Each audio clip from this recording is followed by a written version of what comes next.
vamos a dar la bienvenida a la licenciada Evelyn Alcaraz, ella es del Departamento de Nefrología, y también al doctor Pablo Jara, que es jefe del Departamento de Prevención de Enfermedades Renales. Buenas tardes, ¿cómo están? Buenas tardes, muy bien. ¿Cómo les va? Todo bien. Qué gusto tenerles y hablar de este tema tan actual y tan importante, porque siempre la gente en casa quiere enterarse también. Y el problema del riñón es un problema común, ¿verdad, doctor? Sí, es un problema bastante común y sobre todo es un problema que pasa muy desapercibido a nuestra gente, puesto que la mayoría de las enfermedades renales no se sienten, y cuando se sienten ya es tarde. Y cuando ya es tarde tenemos que recurrir a los tratamientos tipo diálisis o tipo trasplante renal, que la gente, nosotros por lo menos queremos evitar que la gente llegue a eso, ¿verdad? Claro.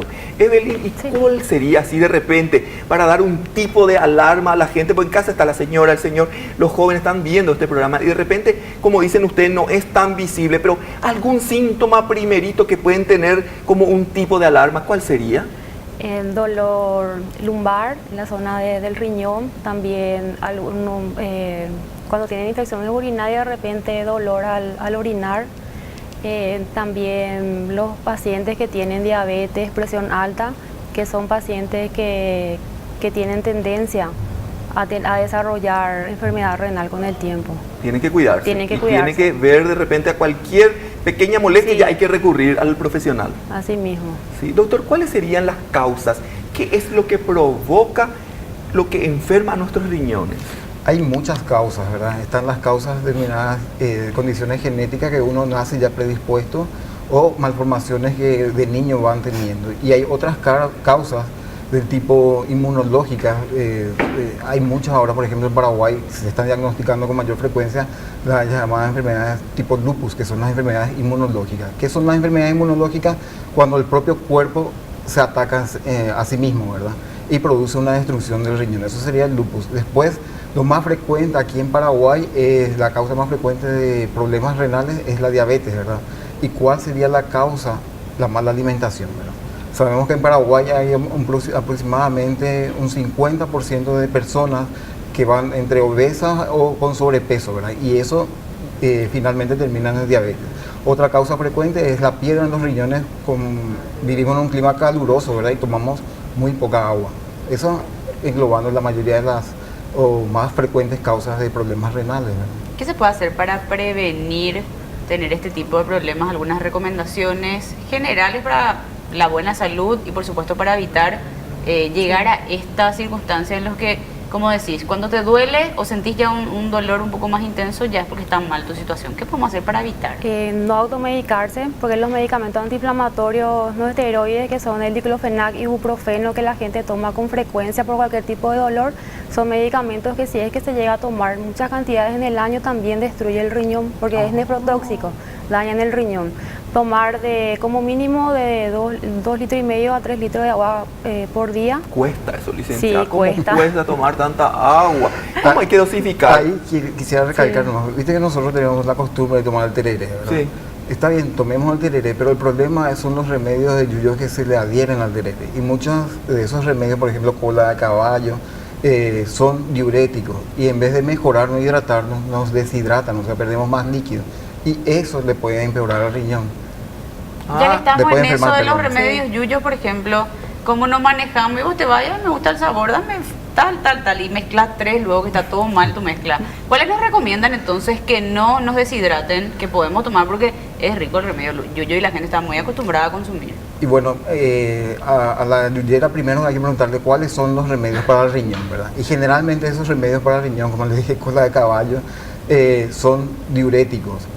Dicen remedios para el riñón porque te hacen orinar. Pero eso pueden ser contraproducentes porque en vez de hidratarte el tereré con el agua, te está deshidratando, o sea, te está haciendo perder mucho más líquido de lo que estás tomando. Hay que tomar mucho más después. Y entonces. claro, porque tenés que compensar lo que estás tomando con el remedio. Puedes tomar mentaí, por ejemplo, mentaí, otros que no sean diuréticos. Claro, que sean estomacales o algo Claro. así. Ahora, doctor, ¿qué pasa en el caso de que no tengamos síntomas? ¿Qué tipo de análisis uno debe realizarse para constatar que está bien o no de los riñones?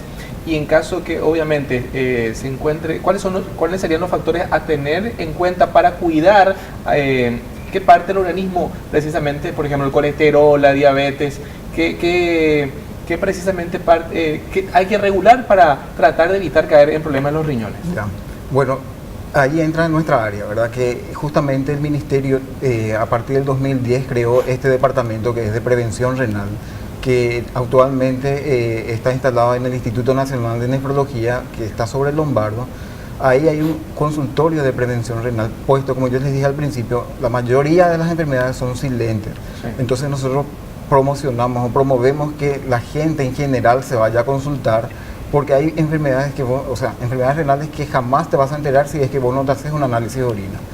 Por lo menos un chequeo de análisis de orina y de sangre una vez al año para comenzar, ¿verdad? Si no hay nada, entonces cada un año te haces el chequeo. Si hay algo, ¿qué es ese algo? Por ejemplo, la diabetes, entonces nosotros recomendamos cada 3 meses el chequeo. Justamente nosotros trabajamos con el Programa Nacional de Diabetes. Entonces nos envían pacientes, nosotros le hacemos el chequeo y le devolvemos otra vez a sus médicos, ¿verdad? También queremos extender esto hacia las unidades de familia, ¿verdad? Para que el paciente le sea más cómodo llegar a su unidad de familia, allá en el campo, en el interior, y a través de una red que posteriormente ojalá alguna vez podamos hacer, podamos trabajar en conjunto. Entonces esa gente que vive en el campo puede ser chequeada también, ¿verdad? Y con respecto a lo que me preguntaste, sí, la mayoría de, como las dislipidemias, que es el colesterol alto, que son las grasas en la sangre, sí, provocan enfermedades en el riñón a la larga. El fumar provoca enfermedades en el riñón, ¿verdad? ¿La consumición del alcohol? La consumición de alcohol no afecta tanto al riñón, más bien afecta al hígado, ¿verdad? Al hígado. Porque el riñón se beneficia del líquido, ¿verdad? Pero a expensas del hígado. Licenciada, Sí. en caso de los chicos, ¿qué tipo de problemas renales se pueden presentar en un chico hasta ponerle 12, 14 años? Generalmente ellos desarrollan más problemas urológicos y entonces tienen malformaciones congénitas en el tracto urinario, que eso a la larga ocasiona daño en el riñón. Y con un análisis de urea, de creatinina y de orina simple uno puede detectar si es que hay alguna anormalidad en el riñón, ¿verdad? Y con esos ¿se puede análisis. corregir eso? Si se detecta a Se tiempo puede en caso de... corregir si hay algún problema urológico con una intervención del urólogo, de repente alguna cirugía o una intervención, un tratamiento de ellos se puede corregir. ¿Por qué, doctor, se producen las piedras en los riñones? Hay diferentes causas de piedra en el riñón, ¿verdad? Cuando uno tiene piedra en el riñón, hay que tratar de diagnosticar cuál es la causa, ¿verdad? La mayoría de las veces, otra vez, la mala alimentación, ¿verdad? El exceso de proteína. ¿Y cuál es el exceso de proteína? La carne. Acá en nuestro país el clima es muy caluroso, que de repente no tomamos suficientemente líquido, entonces en el riñón se precipitan los minerales que normalmente circulan en la sangre, ¿verdad? Y eso llevan a formar las piedras. Y después hay otras causas, ya sean infecciosas, otras causas de piedra en el riñón, ¿verdad? Y es operable, ¿verdad? Por ejemplo, piedra en el riñón, ¿cómo se solucionan? Y piedra en el riñón dependiendo, ¿verdad? Hay varios, ahí entra ya el equipo urológico. Cuando hay una piedra en el riñón es tratamiento compartido entre el urólogo, que es el cirujano de la vía urinaria, y el nefrólogo. El nefrólogo es prevenir para que no se forme piedra, pero una vez que ya está la piedra hay que destrancar eso. Entonces hay varias opciones. El urólogo tiene, por ejemplo, con ultrasonidos va rompiendo esa piedra, o si no, con cirugías van entrando, o bien por la vía baja van quitando esas piedras, ¿verdad? El objetivo es destrancar ese riñón que está trancado, o si no, ese riñón se pierde. Doctor, ¿en qué casos es necesario ya realizar un trasplante de riñón? Por ejemplo, que es el órgano que más trasplantes se realiza en nuestro país. Bueno, hay que considerar que la insuficiencia renal tiene 5 estadios, ¿verdad? Los primeros 3 estadios son los que son prevenibles. ¿Qué significa prevenibles? Que vos podés atajar para que no llegue en el 5.º estadio, que es la insuficiencia renal terminal. La insuficiencia renal terminal es cuando ya no hay nada que hacer. Si vos no te haces nada, te morís. Entonces, cuando llegas al 5.º estadio, hay 3 caminos otra vez, que es la diálisis o hemodiálisis, la diálisis peritoneal o el trasplante renal. El trasplante renal es el mejor tratamiento para un paciente con insuficiencia renal terminal, y esos son los pacientes que llegan al trasplante, ¿verdad? Son pacientes que están en diálisis y que pasan posteriormente al trasplante como una opción de tratamiento. Ahora, pero para el trasplante es necesario la compatibilidad también del riñón, ¿no? Claro, ¿qué es compatibilidad para la gente? ¿Verdad? Sí. Compatibilidad es cuando no hay tratar de evitar un rechazo del cuerpo. Lo que se hace pues es algo contra la naturaleza, ¿verdad? Se le pone el riñón de alguien en tu cuerpo. Y tu cuerpo tiene un sistema de defensa que impide que normalmente los microorganismos tipo bacterias te destruyan. Pero también quieren destruir a ese riñón nuevo que se le está poniendo. Entonces se hace lo que se llama compatibilidad. Se pone en juego el tejido, que en este caso es el riñón del paciente, o el riñón del donante, perdón. En este caso sería el riñón del donante con el cuerpo del receptor. Y se ve si es compatible o no. Porque si no es compatible, seguro que le rechaza, ¿verdad? Y pierde ese riñón. Pero se da en un porcentaje bastante bajo, ¿no? Lo que pasa es que para trasplantarte se hacen una serie de estudios, ¿verdad? Y cuando te llaman, vos sos un receptor y estás esperando que te llamen el equipo que te va a trasplantar, ya pasaron una serie de estudios para hallar el riñón compatible, ¿verdad? Y ya en ese último estadio que se llama la prueba cross-match, que te llamaron, pues ya te fuiste a tu hospital como para trasplantarte, se hace la prueba cross-match. ¿Qué es cross-match? Poner en contacto la sangre de tu donante con tu sangre para ver si es compatible. Raras veces ya a esta altura se encuentra en ese último momento incompatibilidad, porque se supone que ya se pasaron todos los filtros previos. Muchos filtros. Doctor o licenciada, no sé, uno de ustedes me va a responder esto. ¿Es posible vivir con un solo riñón? Sí, es posible. Si es que funciona bien el riñón que le queda. Depende de la función renal. Si es que uno puede vivir con un riñón sin problemas, si es que su función renal está bien. Claro, pero hay que tener algunos cuidados especiales, ya hay que seguir una dieta, como es cuando de repente una persona por A o B motivo tuvo que desprenderse de un riñón y le queda el otro.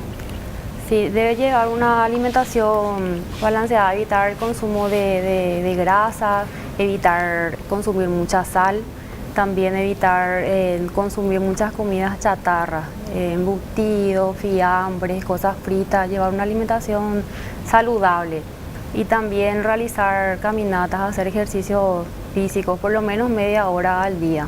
Ah, qué bueno. Bueno, doctora, entonces, y licenciada, en resumen, para cuidar nuestro riñón, para que funcione a la perfección, no fumar se recomienda después. Mucho líquido, Mucha agua. Sí. ejercicio, cambiar el hábito de alimenticio, ¿verdad? No comer tanta comida chatarra que ahora todo el mundo quiere comer eso. Comida chatarra te refería a frituras, a cosas con mucha harina. Lo que siempre comemos era fritura, hamburguesas, Empanadas. Cosas muy saladas. Lomitos. Evitar también mucho consumo de carne en la semana, de 2 veces por semana, carne magra, sin grasa, carne de pollo. La tratar carne de que es un quitarle gran la enemigo piel. también del riñón. Y sí, En exceso. exageradamente, sí. ¿verdad? Sí, los chorizos del fin de semana, doctor. Es terrible, pobre riñón, le tengo compasión, pero ahí vemos la parrilla aquello y queremos. Y la alimentación para los pacientes que van al consultorio nosotros hacemos de acuerdo al estadio que tengan, porque claro. no es igual un paciente que está bien, su función renal está casi normal que un paciente que ya está en estadio avanzado, porque hay más restricciones. Entonces, de acuerdo a la función renal, nosotros le vamos orientando qué deben de consumir. Doctor, por ultimísimo, ¿qué dolor presenta el riñón? ¿Duele mucho? ¿Cómo se manifiesta cuando ya está mal? No, por eso es traicionero el riñón.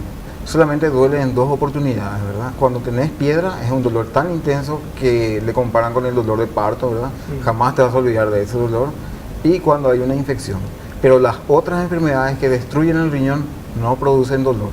Por eso es traicionero, ¿verdad? O sea, cuando vos te enterás, ya estás como para entrar en diálisis o para trasplante. Entonces es importante hacerse el chequeo médico también, Por que eso la es gente que es tan reacia a hacerse Por eso es que el- quiero recalcar y quiero invitarle a la gente para nuestro Instituto de Nefrología. La atención es gratuita, de lunes a viernes hay médicos. A partir del mediodía se pueden agendar con la licenciada y es totalmente gratuita. Y el ministerio le brinda posibilidad de hacerse análisis gratuitos también. Ay, qué bueno. ¿Y dónde queda el instituto? Sobre la calle Lombardo, casi Sacramento, a una cuadra del Hospital Central de IPS. Ah, facilito, así que ya sabes. Cerquísima me queda. Cerquísima, y hay que hacerse también los análisis correspondientes para evitar cualquier sorpresa, porque dijo el doctor, desagradable sorpresa, porque ya cuando te enterás ya es medio muy Sí. tarde. Doctor Pablo Jara, licenciada Evelyn Alcaraz, muchísimas gracias por estar A hoy con ustedes. nosotros. Gracias. Muchas gracias. Muchas gracias. Entonces hablamos hoy de las enfermedades renales y también de la forma de prevenir. Así que ven, Ru, prevengámonos con un cortecito. Hagamos una pausa, iremos a la cocina, tomemos un vaso de agua y ya regresemos.